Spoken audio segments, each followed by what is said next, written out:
Hello les Happy Girls, écoutez, je suis super contente de vous retrouver aujourd'hui. Nous allons parler de silhouette, de 40 ans, de morphologie, de complexe. Et pourquoi tout ça? Eh bien, parce que je me suis intéressée à ces sujets pendant ces vacances. Effectivement, vous savez, l'été, il y a un tas d'articles qui passent sur les femmes de 40 ans, ce qu'elles pensent, comment elles se sentent, etc.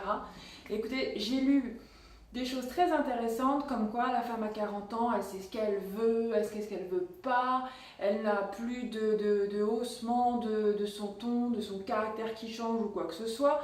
Et le topissime en fait, c'est qu'apparemment elle vit super bien avec ses complexes. Alors là, ça m'a complètement laissé abasourdie parce que je ne connais pas une seule femme, et encore moins de 40 ans, qui vit super bien avec ses complexes. On a toutes des soucis à droite, à gauche, et parce qu'on a 40 ans que soudainement tout ça, ça va disparaître. Alors j'ai commencé à regarder un peu sur internet, dans des magazines, comment est-ce qu'on pouvait essayer de passer outre ces fameux complexes. Et je suis tombée en fait sur un tas d'articles qui parlent de morphologie. Je me suis dit, bon, bah, effectivement, on n'a pas toute la même allure, on est grande, petite, plus ou moins fine, etc. Et apparemment, ce que j'ai appris, c'est qu'en fonction de la morphologie, on devrait s'habiller plutôt de telle ou telle manière, en tout cas privilégier certains types de vêtements par rapport à d'autres, et tout ça pour harmoniser notre silhouette. Effectivement, vous savez que bon, voilà, ça fait bien 20 ans que notre silhouette change, du fait des enfants, du fait qu'on fait plus ou moins de sport, qu'on mange au restaurant, ou des sandwichs vite fait avant une réunion. Eh bien, ce souci de morphologie et d'évolution, c'est qu'en fait, on n'a pas forcément eu l'opportunité d'adapter en fait notre penderie au fur et à mesure de ces années. Donc moi j'ai commencé un travail il y a quelques temps déjà de faire une espèce de check-in de l'ensemble de mon armoire, et j'ai viré un tas de fringues en fait qui étaient devenues soit trop petites, transparentes, déformées, ou que la couleur était passée, et en fait par divers moyens on arrive à recycler en fait déjà tous ces vêtements. Je vous en parlerai dans une prochaine vidéo des manières dont on peut recycler très facilement ces vêtements.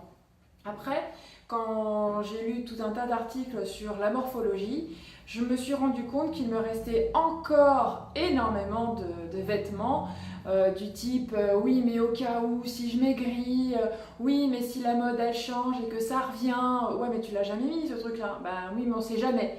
Voilà, du on sait jamais, j'en ai une tonne aussi dans mon placard. Une tonne de choses que les vendeuses m'ont fait acheter en me disant que ça vous va super bien, c'était fait pour vous. On l'achète parce que évidemment on a confiance en la vendeuse, on sort dans la rue avec un jour et hop on le remet au placard parce qu'en fait c'est définitivement pas du tout pour nous. Donc le problème c'est du définitivement pas pour nous, on en a quand même pas mal dans les placards.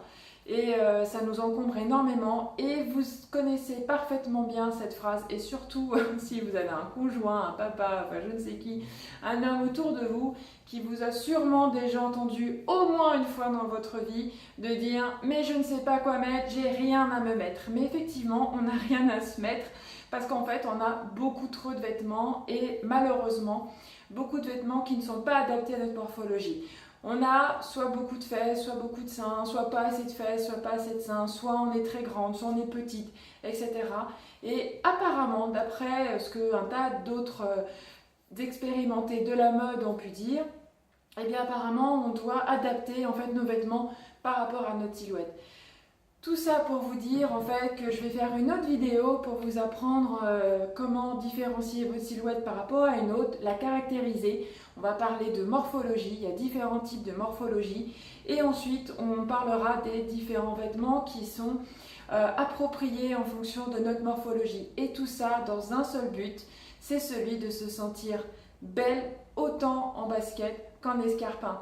Mais écoutez, j'espère que cette petite vidéo vous aura plu et que ça vous donnera envie d'aller voir la prochaine sur la différenciation des différents types de morphologie. Voilà, je vous fais plein de gros bisous et puis à tout bientôt. Ciao ciao!